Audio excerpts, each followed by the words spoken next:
Shalom. Welcome. I'm Rabbi Scott with Beth Yeshua Messianic Synagogue here in Fort Myers, Florida. Joining you from our home, our midweek Torah study, which we do from home. Enjoy doing this with you folks, providing this to you. Enjoy the interactions and discussions that come in. If you would like, you can contact me in the comments below this video, and would love to discuss and dialogue with you on some of your thoughts as well. Some of you reach out to me via email and so forth. Just really enjoy the discussions, and so we welcome those. We are in Parsha 3 this recording, and you are getting this recording a little bit late because of some holiday. Our family was on holiday, and then we had some other duties happening this week, so you're getting this portion very late. But it's an important portion and important parsha, and I'm addressing some things that inform the way that we interpret the text going throughout the Torah. So I wanted to make sure that I got this to you. So this is Lecha. This is Parsha 3, Bereshit, Genesis chapter 12. Again, this is actually technically last week's Parsha if you're following along immediately, and I will try to release another video for this week's Parsha here presently, perhaps today or tomorrow, and get us back on track. But this has some material in it that I think is just very, very important and very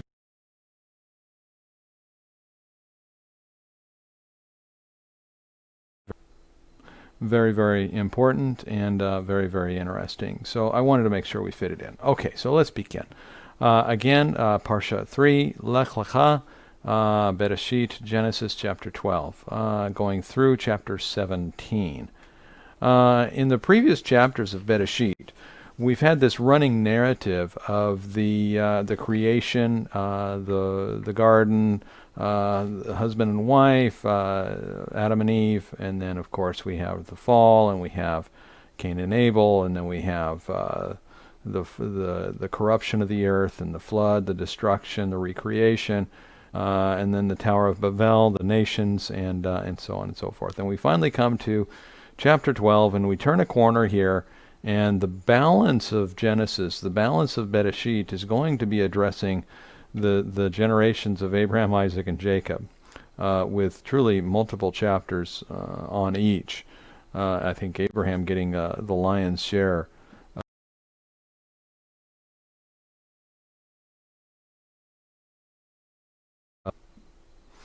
I think Abraham getting the lion's share of the material. This is a long parsha.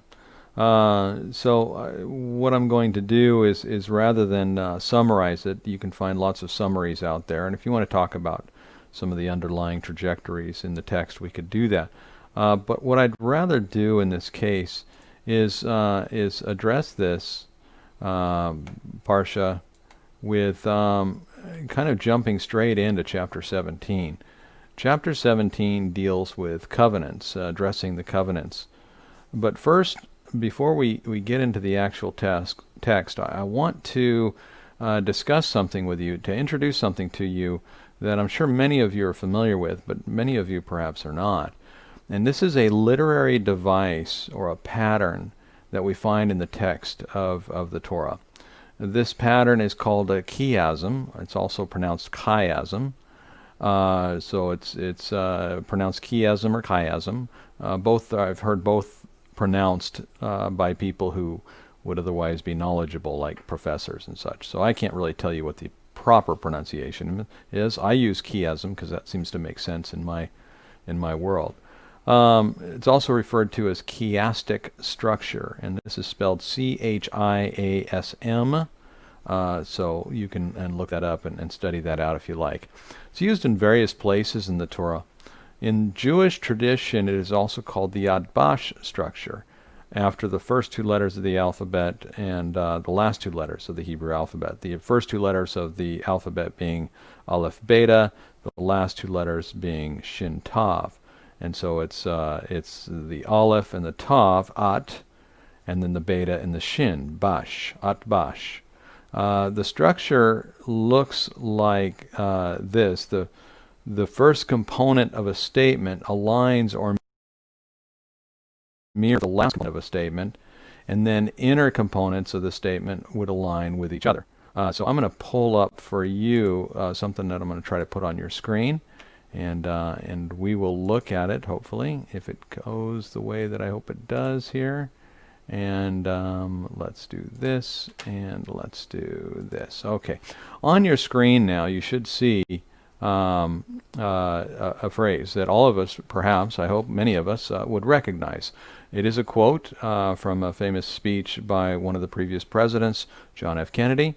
And the speech, the quote is, of course, "Ask not what your country can do for you, but what you can do for your country." May have been he may have been quoting somebody else. I don't know. I don't know where the etymology of that famous quote is, but it could be his. In any case, ask not what your country can do for you, but what you can do for your country. It feels very poetic. It rolls off the tongue. It's a very catching, compelling phrase. But actually, it is an example of a chiasm. And so as you can see on your screen, we take the "ask not what your" phrase out. And we're just going to analyze the balance of the statement. And you can see that I have this lined out for you in yellow, cyan, and green. And what it is you see the country, ask not what your country can do for you, but what you can do for your country. See how the countries mirror each other? They're like a mirror. And then see the next phrase, ask not what your country can do for you, but what you can do for your country. And you see how the can-dos mirror the can-dos. And then in the green, we have this "for you, but what you." So we have this down here at the bottom, ABCCBA chiasm. And so what this is doing for us is providing a literary effect or a literary device or tool. What is the purpose of the literary tool? It is to help us remember. The phrase is like a song. It's like a mnemonic. It helps us remember the material. But when studied, it also helps us analyze the point of the statement. In other words, for this statement, ask not what your country can do for you, but what you can do for your country. What's the point of that phrase? What's the point of that statement? It's about you. It's about what you can do, what you are going to do. It's you. It's not country, it's you, the point of. And so what we see is this chiasm actually resembles the point of a spear or an arrow. And the center of the arrow, which in this phrase right here, for you and but what you, the focus of the chiasm, the focus of the literary structure in this place is you. And what a great device and what a great statement. And now we understand why the statement is so compelling and so powerful. Again, down at the bottom we say this, ABC, CBA chiasm. This is the kind of chiasm it is. You have an A to A statement, you have a B to B statement, you have a C to C statement, and that's the nature of the literary effect. All right, one step further, in the Torah, we have this sort of structure, and I think you can see this on your screen. It's similar to what we just saw, but notice that the C is not duplicated. We have an A to A, we have a B to B, but then we have a C which stands alone. What we find in the Torah is oftentimes our chiasms have a solitary point, and that point is the point of the spear. That point is the literary point that we're looking for. It is the one of the thrusts of perhaps of the text in that place. Okay, let's go back here. Now you can see me without all the graphics. Okay, so what we find is that these chiasms are used in the text to help us to understand and to help us learn. It also allows a passage to carry layers of understanding, and this is the thing that's so compelling about the Torah. The Word of God, the Bible, is such a complete and thorough book. It's incredibly well written and incredibly well presented, that it has layers of understanding that allow us to go deeper and deeper and deeper into the text and find more and more meaning as we study it out. The chiasm allows us to understand a passage more thoroughly, or with more detail, or with greater insight. So this is what we find. Now, I want to put on your screen another chiastic structure, another chiasm. So for this is found in the Brit Hadashah. This is found in the New Testament, in the book of Matthew. And I want to give this to you as an example of a chiasm, but it will inform our current text as well. And so I'm going to go ahead and call this up, and likewise try to put this on your screen and see if we can do this here.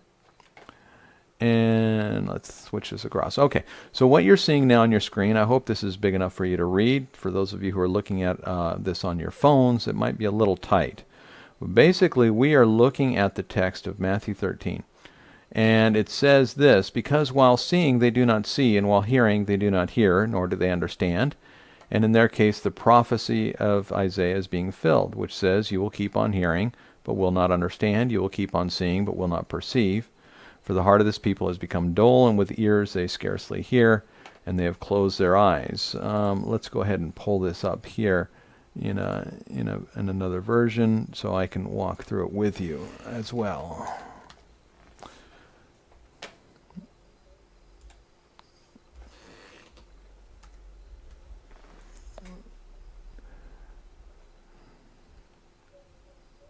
Okay.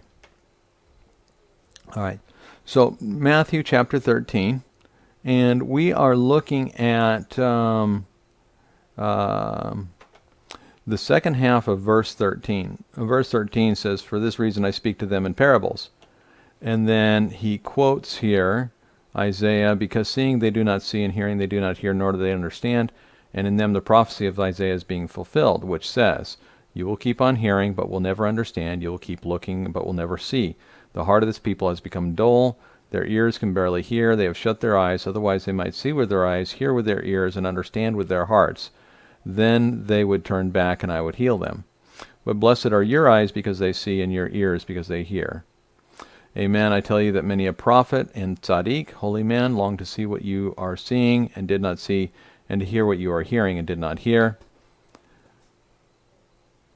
So that is Matthew chapter 13, verses 13 through 17. On your screen, you have an outline in chiastic form that shows the chiasm that is woven into that passage. And for illustrative purposes, I labeled this A and A prime. And so you see an A and A prime, B and B prime, C and C prime, so on and so forth. All right. So let's start with this, and let's walk through the passage. This is Matthew 13, starting in verse 13. Because while seeing they do not see, and while hearing they do not hear, nor do they understand. Skip down to the bottom of the passage, which is going to be, let me see where I can get this up for you here.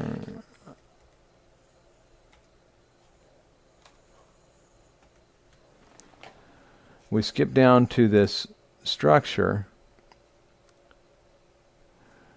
and we see this in verse 13. We see this statement now, because seeing they do not see. While seeing they do not see, hearing they do not hear. And what do we see down in verse 17?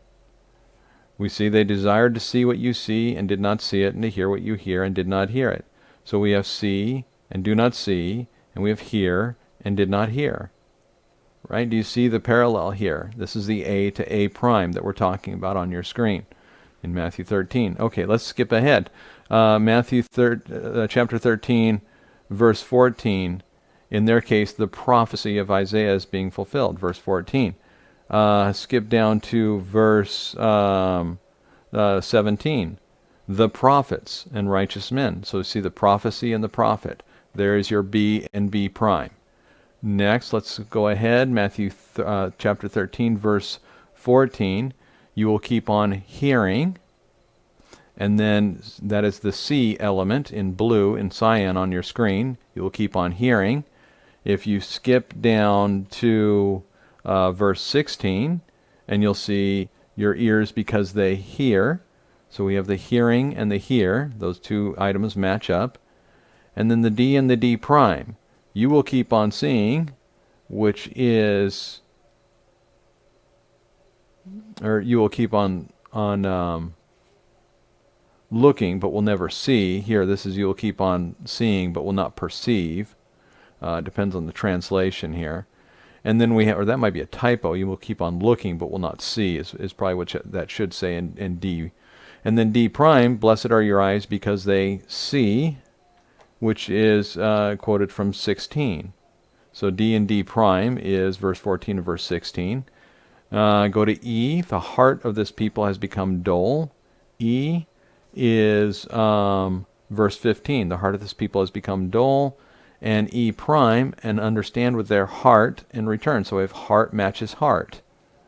And the heart matching heart would be, let's see, where is the heart referenced? In this, understand with their heart and return. Yes, understand with their heart. This is the second half of verse 15. So everything from here on in now, from E to E prime on in, is all contained in this verse 15 of, again, we're in Matthew chapter 13. So heart matches heart. And then we have F and F prime. With their ears they scarcely hear. You see that in chapter 15. Ears can barely hear. And then F prime, or they hear with their ears. Otherwise they might see with their eyes and hear with their ears. You see that? And then we have this, G. They have closed their eyes, lest they should see with their eyes. G and G prime. All right. And you can see that in verse 15. They have shut their eyes, otherwise they might see with their eyes. And I'm going to try to do this in such a way that I know I'm making you dizzy with all the screens, but that's what we're trying to do here. Let's go ahead and minimize this.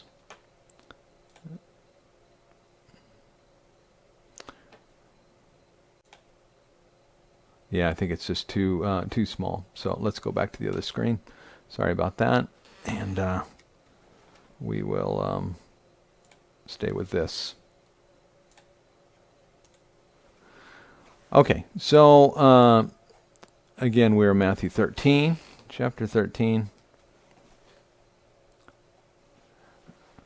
All right, so what I want you to see, though, is in the middle of verse 15, we have this little statement. Otherwise, they have shut their eyes, otherwise they might see with their eyes. And I've illustrated it here in G and G prime. They have closed their eyes in blue, lest they should see with their eyes in blue. But what do we have right there in the middle at G prime? Lest they should see.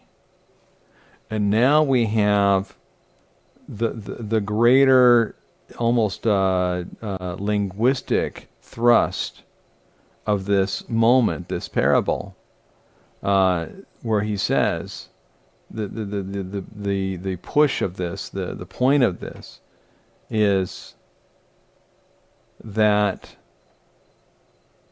it's about seeing. It's about seeing. That's what this is all about. And this seeing is informed by what you see, what you hear, by prophecy, by hearing, by seeing, by heart. Do you see this? We have these recurring themes over and over again, where what we see is informed. What we see is informed by our eyes, what we see is informed by our ears, it's informed by the prophecy, and it's informed by our hearts. Or another way to say it perhaps might be that what we see is informed or is impacted, if you will, by what we see, what we hear, by the prophecy and by the heart. Prophecy being, of course, like the Word of God, essentially, is how you could say that. Okay, so let's continue on. Hopefully that gives you a good sense of what a chiasm is and how a chiasm works, and so forth. Okay, so let's go on now with our portion today. This is the structure we're looking at, this chiasm or adbash structure. Let's go back to the we're going to go back now to the Parsha and go back to to set this in context, remember I said we're going to end up in chapter 17. So to put this in context, I would like to go back to the very roots of Abraham's life. What is the social backdrop of the creation of Abraham? What do the life and times of Abraham look like? We know that there are 400 years from Noah to Abraham. What significant world event occurred in that 400 years? If we think back 400 years in the history of Western civilization, what are some significant events in the last 400 years? Well, I think is the Magna Carta in that window. The Magna Carta might be a little early for that window, but we have the Reformation was somewhat wrapping up by 400 years ago, but it's within that somewhat within that window. We had the discovery of, if you go back about 500 years, you're going to go back to the discovery of the Western world, the new continent, 1492, of course, with Columbus and others as well.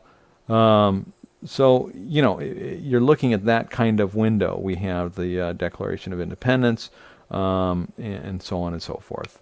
That's kind of the window, the backdrop of our 400 years. What was the backdrop, the 400 years prior to Abraham like? Well, 400 years from Abraham gets you back to Noah. What occurred, what significant world event occurred in that 400 years? It's the episode of the Tower of Babel.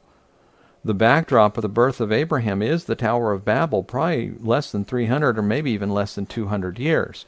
That is the social backdrop. Imagine in the years since the founding of this country. So this country was founded 200 years ago, plus or minus 235 years or 240 years, something like that. This country was founded at that point. So imagine sometime since the founding of this country that every single person on the earth was linguistically handicapped, such that they could not communicate with their fellow man, including, I believe, spouses. I mean, why would we be surprised at that? Spouses have struggles with communication, and we all speak the same language, right? But no, imagine that after the Tower of Babel, that all people were linguistically handicapped with each other, that every single person could not communicate. Can you imagine the trauma and the psychological fear that would have accompanied that event? This was the judgment of Adonai. There was confusion of language that was the result of. What did they do and say that prompted Adonai to confuse their language? If we look at the text, in Hebrew it says, Nilbana lebanim, let us break bricks, let us bake bricks, let us take this. And so they used bricks for stone and tar for mortar. Notice in the text there we have replacements. They replaced brick for stone, and they replaced tar for mortar. In other words, these are artificial technological advances on natural raw materials. In other words, you would have raw materials laying around you. You'd have stone and you'd have mortar. And we would take and we would replace that with a technological advancement, which would be brick and tar. Let us build a city with a tower whose top reaches into heaven, and then we can have this, V'na'asa lanu shem. Let us make for ourselves a name. They wanted a name, Penafutz el panei chol ha'aretz, or else we will be scattered over the face of the land. We will be scattered over the face, panei. The play on words here, the language in the Hebrew, Penafutz el panei, Penafutz el panei chol ha'aretz. Lest we be scattered over the face of all the land. At this point, Adonai comes down and scatters them and confuses their language in response to their audacity to make for themselves a name, and to build their tower to heaven. At this point, Adonai comes down. It says he scatters them and he confuses their language. This is astounding. The memory, the mythology, if you will, of the scattering of languages, the scattering of people, would have been near in the memory of the people of the earth, in the same way that the Declaration of Independence, providing it's taught, which is questionable these days, but providing the Declaration of Independence, certainly people my generation I remember being in elementary school when it was 1976, and there was much fanfare about the year of the Declaration of Independence. So, that's a backdrop to our social experience. Likewise, this confusion of the language, this Babel moment, would have been near to the memory of the people of the earth.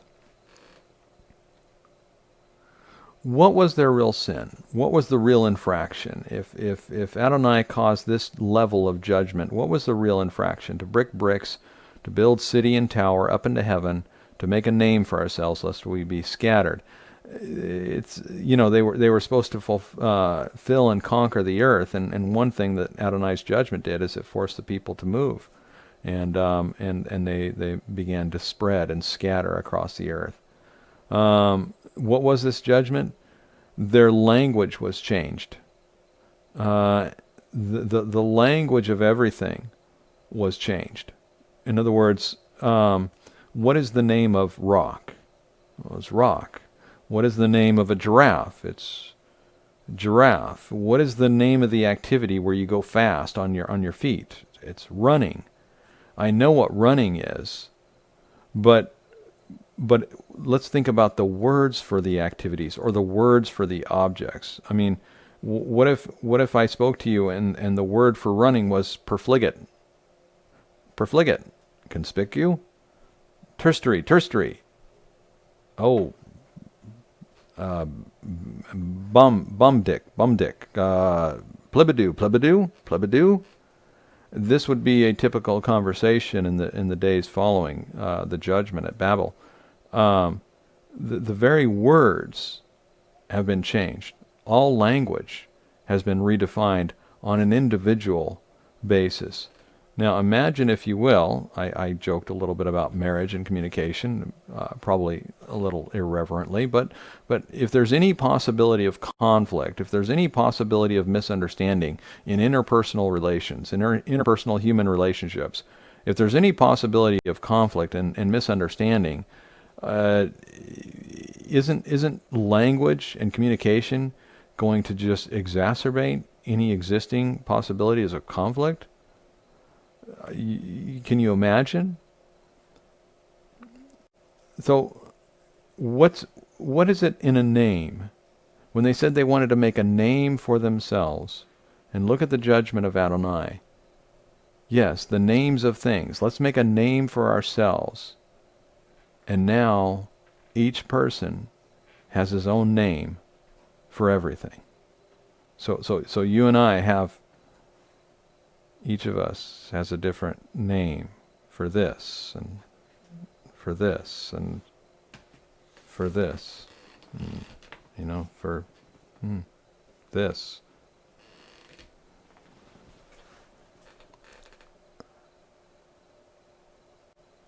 Look, why am I spending time on this? Why are we studying this? Why are we thinking about this deeply? Because look at the opening of this week's Parsha, Lecha. Get going out from your land and from your relatives, from your father's house, to the land I will show you. My heart's desire is to make you into a great nation, to bless you, to make your name great. The people of Babel wanted to make a name for themselves, and here we see that Adonai is going to bless Abraham by making his name great. My desire is to bless those who bless you. Whoever curses you, I will curse, and in you all the families of the earth will be blessed. What is a family? A family is a people of a name. It's a group of people identified by a name. There is a Fingerson family. You know me and my family, and my wife and my daughters and my son, and we are a family. The name, the Fingerson name, is actually a pretty unusual name. There's only about 800 people in North America who have the name Fingerson, and every single Fingerson is documented on the internet. There's a family tree with a short bio and a paragraph, and every single person is tracked in the name Fingerson. What is the family of Abraham? It is the people of the name, the people of Abraham. This is the great name, the people of Abraham. We see this over and over in the blessings of Abraham, descendants and land, descendants and land. But look what we see here. It says, I will make your name great. This this will direct us in making his name great. What do we think of when we think of Abraham's great name? Well, at the moment, at the beginning of Lech Lecha, when he is called out from his father's house, go into the land I will show you, he doesn't go by Abraham, he goes by Avram in the Hebrew, or Abram, or Abram, depending on how you pronounce it. But it is Avram, and that is the name. And in the current chapter we're talking about today, chapter 17, we see that the discussion here is about changing his name. His name is going to be changed to Abraham. Abraham gets a new name from Adonai. Remember the people who tried to brick their way to a new name? And they were scattered over the face of the earth. Now Adonai has given Avram a new name, and he says this, Hithalech lepaneh. Hithalech lepaneh. Walk or proceed, walk in front of my face, or live in my face, or live to my face. Remember when Eve was presented to Adam, she was presented as Isha, taken out of man, and Adam changed her name to Hava, mother of all the living, Hava, which is where we get the Eve. What do we call Abraham? Abraham is the father of multitudes, of all the people of Adonai, Jews and Christians. Even the modern Samaritans, the distortion that is the modern Samaritans, which is one of the ways to understand Islam. Islam is a modern iteration of the Samaritans. As many of you have studied and know, Ibrahim is what Abraham is called in Islam, and he is seen as a kind of primal or primordial Muslim. He's seen as almost like an archetype Muslim. He's seen as a progenitor of Islam before Muhammad even established the religion. The Quran actually borrows much from Talmud in its citation of early Ibrahimic mythology. But the distortions in Islam come so fast and so thick with the balance of this man-made religion. It has been effective as a world religion because there is a spiritual connection within the worship of Islam. And I'm going to digress here a little bit, and at the risk of perhaps ruffling some feathers, I'm open to discussing this. So as Rav Shaul used to say, not the Lord says, but I say. So this is my moment when I give you my opinion. But just while we're on the subject of it, Islam has been effective because there is a spiritual experience.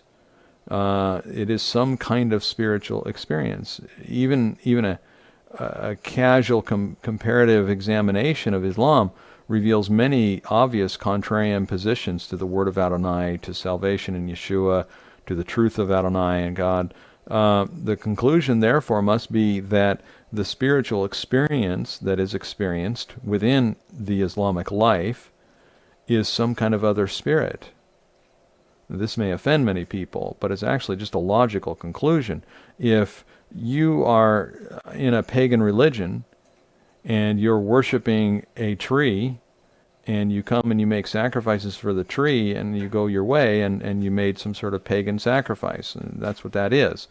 But if you came down with your pagan sacrifice to a tree, and you had a spiritual experience in your worship, in that connection with that tree, what would that be? That would be a demonic experience. It's just a logical conclusion. If the people of Islam are having spiritual experiences in their worship, we have to conclude that because of the distortions, that it's not of Adonai, it's not of God.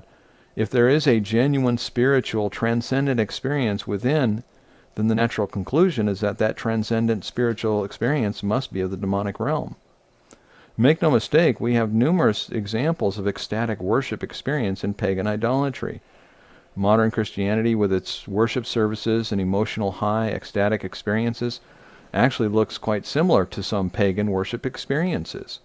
If you study examples of ecstasy throughout history, in the whirling dervishes and others examples, ancient Babylon had a version of ecstatic speech that was cited in their pagan celebrations that resembled tongues in the modern Christian charismatic and Pentecostal movements. This is not a judgment against tongues per se. Tongues is listed in the scriptures in the Brit Hadashah. It's a very legitimate spiritual encounter with the Ruach Adonai, the Holy Spirit of God. But just acknowledging and knowing that there are counterfeits that are at work in the world. And if these counterfeits include a transcendent spiritual experience, in other words, if you have a religious spiritual experience in your form of pagan worship, then the natural conclusion to that, at least that I would submit to you, is that there must be a demonic connection. The conclusion is there's something demonic. Hopefully I'm not rattling many of you. A little bit straightforward in my mind. Anyway, I digress. Continuing on with Abraham, who his name is changed here in chapter 17, and he is now called the father of multitudes, or the father of nations. And here we go in Genesis chapter 17, which I began with, is a chiasm. We see a chiastic structure, a not bas structure, a chiasm here in Genesis chapter 17. So, following on my my discussion earlier on chiasms, let's walk through this chiasm, and remembering, of course, the structural component of a chiasm, that is the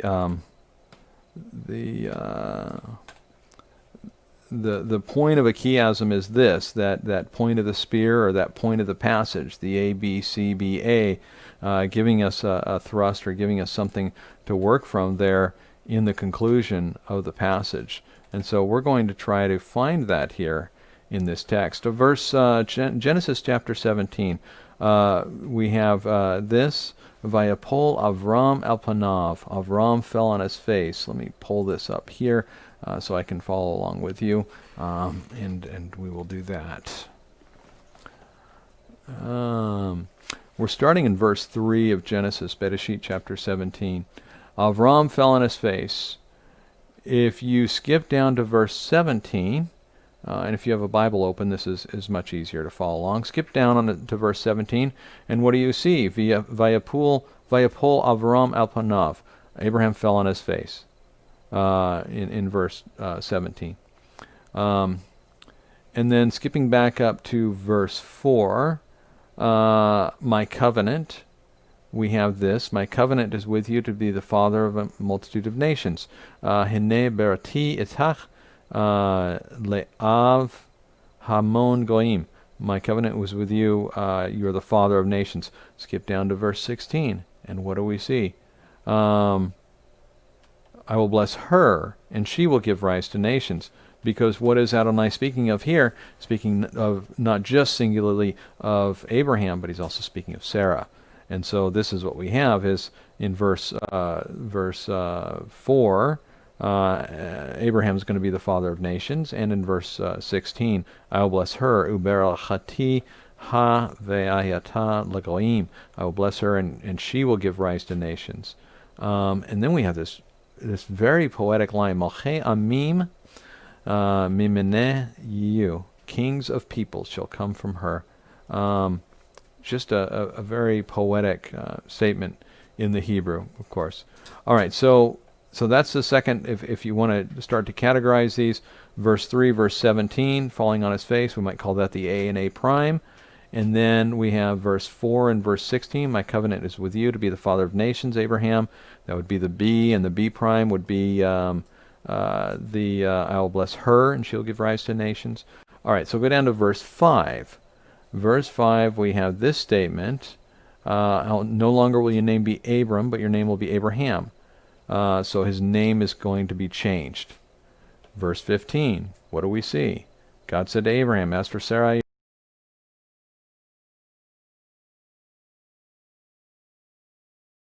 there is the ABC, C, and C prime. Notice that Abraham is made the father of nations, and Sarah is going to be give rise to nations. The name Sarai is rendered my princess, thought to be my princess, almost like a pet name or an affectionate name, and it's changed to Sarah, which is princess of the world, or the world's princess, if you will. Verse 6, that's A, B, C. We're now on to D, which is verse 6, and you can scroll down and see that, or turn to that in your paper Bible, which I know many of you still use. Yes, I will make you exceedingly fruitful. I will make you into nations, and kings will come from you. Now we have this statement, fruitfulness. I will make you exceedingly fruitful into a people. You're going to be fruitful into a multitude of people. You're going to become a people. It isn't just that all the peoples on earth are going to be blessed by you, but that you are going to become a specific people. Verse 14. This would be the D and D prime. Verse 14. That person will be cut off from his people. So the parallel that I'm making here, verse 6, referring to becoming a people by being exceedingly fruitful, and then the other, the contrasting, and that's the thing about chiasms. Sometimes you have to catch them because they can be both parallels and contrasts. They can be comparisons and contrasts, or similarities and contrasts, rather. So verse 14 is a reference to being cut off from the people. Both of these are references to people. Okay, continuing on. E, establishing the covenant. Verse 7.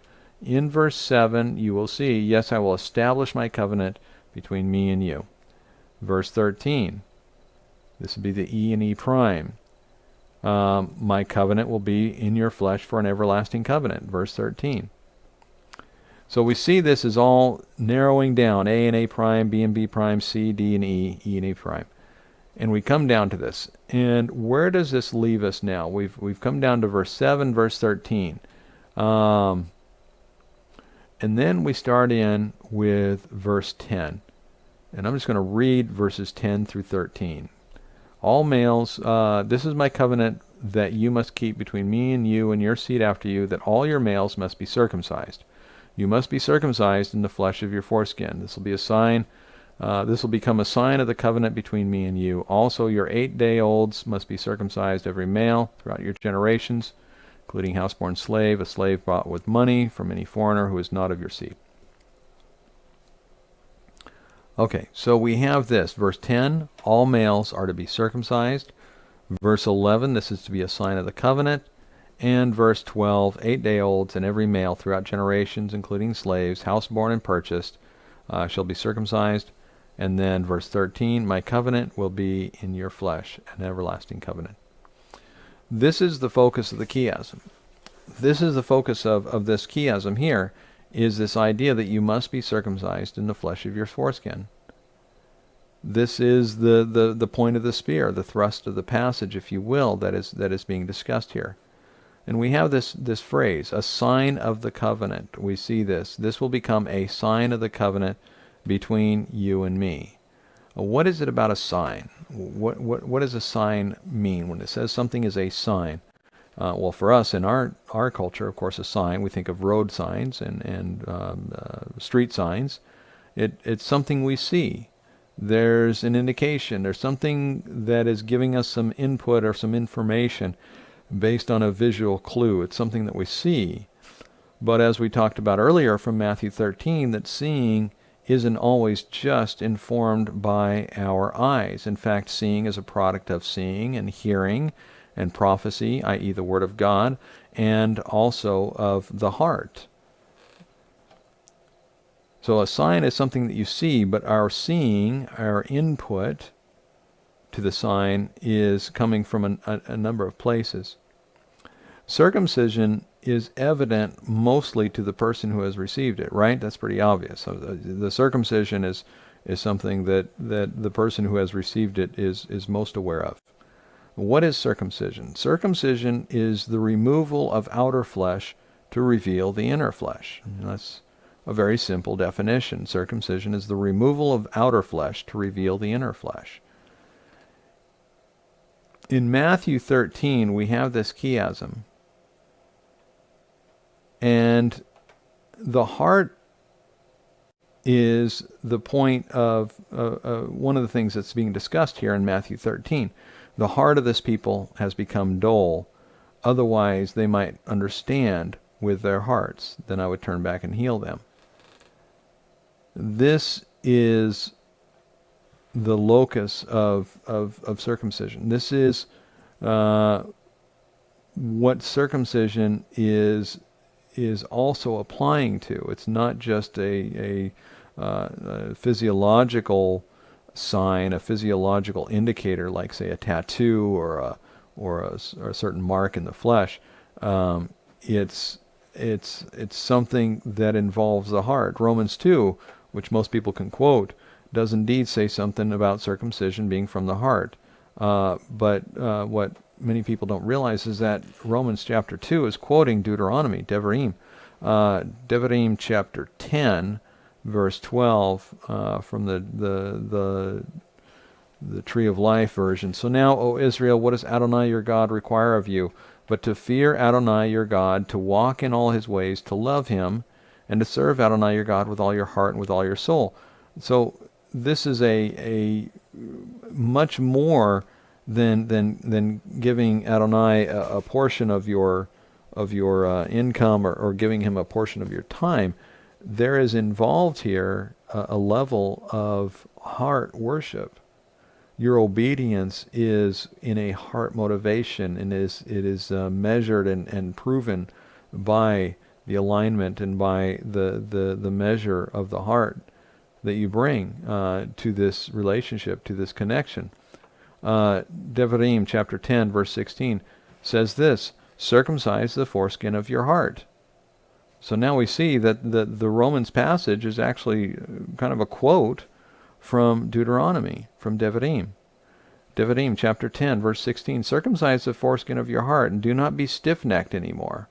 For Adonai your God is God of gods and Lord of lords, the great, mighty, and awesome God, who does not show partiality or take a bribe. He enacts justice for the orphan and the widow, and he loves the outsider, giving him food and clothing. As now Adonai is waving his flag, in a sense, or trumpeting his own compassion, his own kindness, his own compassions, his own mercies towards the widow and the outsider, giving him food and clothing. Therefore, love the outsider, for you were outsiders in the land of Egypt, meaning when Adonai adopted you and brought you out of the land of Egypt. So what is it talking about when it says, remove the foreskin of your heart? It is to remove the outer overskin of your heart to reveal the tender inner skin, or to remove the outer protective flesh of your heart to reveal the inner, tender, vulnerable part of your heart flesh. This is what it means to love and to serve and to cling to him, and by his name you will swear or vow or speak the truth. This is what it speaks of here in this Devarim chapter 10. This is the circumcision. The circumcision is the sign of the covenant. It was a physiological sign. It was something that was accomplished upon the men, and is still carried forth today. But the Torah is also requiring us to apply this concept of circumcision to our hearts, in both the motivations of our love for Adonai, but also in our connection with him in a spiritual moment. I have to be an emotional human being in my marriage, otherwise my marriage is dull and lifeless. And the circumcision of the heart in our relationship with Adonai is kind of a similar way of making us engage our hearts to worship him, to adore him, and to love him. I mean, if you were self-disciplined, which I am not, but I know some of you are very self-controlled. If you were self-controlled and self-disciplined, you could go through the Torah, make some modifications to your life, and live a righteous life. And you never have to engage your heart. You never have to be all in. You never have to be emotional until you stumble across passages like Devarim chapter 10 or Romans 2, depending on where you're reading in the Bible. And you see this, and it says that you have to circumcise the foreskin of your heart, to love the Lord your God, to walk in all his ways with love, to serve him with all your heart and with all your soul. So this is the purpose of what is happening here. Now, how did we end up here from Abraham? because Adonai was creating a covenant, and that covenant was going to have a sign, and that sign was going to be something that would remind Abraham and identify him and mark him in a very private and very personal way, that he would be the one to know, and he would be the one to be reminded. This is a little bit similar to the payas that you see some of the Orthodox wear, the tzitzit that you see some people wear on the outside of their clothing. What it does is, as you go through your day, you see these things out of the corner of your eye. You see your tzitzit, you see your payas bouncing around, and it reminds you of the law of God. In the same way, the circumcision for the man reminds him of the covenant. It is a sign reminder of the covenant. But what the text is telling us also is that this is a matter of the heart. And this matter of the heart is also a reminder of our covenant with Adonai. It is designed to be that way. I should be tender in my heart towards Adonai. We also spent some time speaking today about Matthew 13. And what was the point of Matthew 13? It was seeing. And what is it we see? We see the covenant that is entered into with us, and our salvation that is provided therefore. And we see his salvation that has been provided for us in incredible personal ways. That the prophecy of salvation, that the prophecy of atonement, that the Torah is fulfilled in Yeshua.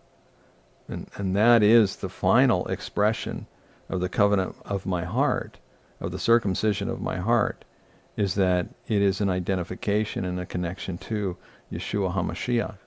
In the same way that Abraham self-identified, we use that term, right? We use that term as to self-identify. In the same way that Abraham self-identified himself with the circumcision as being in covenant with Adonai, we are self-identified in covenant with Yeshua as our atonement, as our Mashiach, by virtue of the circumcision of our hearts. And this is what we see. We see this, and like it says in Matthew 13, we see this based on what we see with our eyes, with our ears. We see this in the Word, and we see this in our hearts. So I'm going to leave it at that tonight. Very, very fun discussion. If you have questions on any of these topics, if you have questions on the chiasm, or if you want to talk about different chiasms that you see in the scriptures, in the text, they're just all over the place. And you find them in literature as well, and not just exclusively in the Bible or in the Torah. And it's fun to find them in the Brit Hadashah, in the New Testament as well. So, would love to hear from you. If you'd like to reach out to me and send me a note in the comments, or send me a note by email, would love to hear from you. And if you're local in Fort Myers, would love to fellowship with you. If you'd like to join us at Beth Yeshua, you can find information on our congregation here in the comments below. And I just trust and hope that Adonai is with you for peace during these very turbulent times. And we'll look forward to fellowshipping with you again very soon. Shalom, shalom.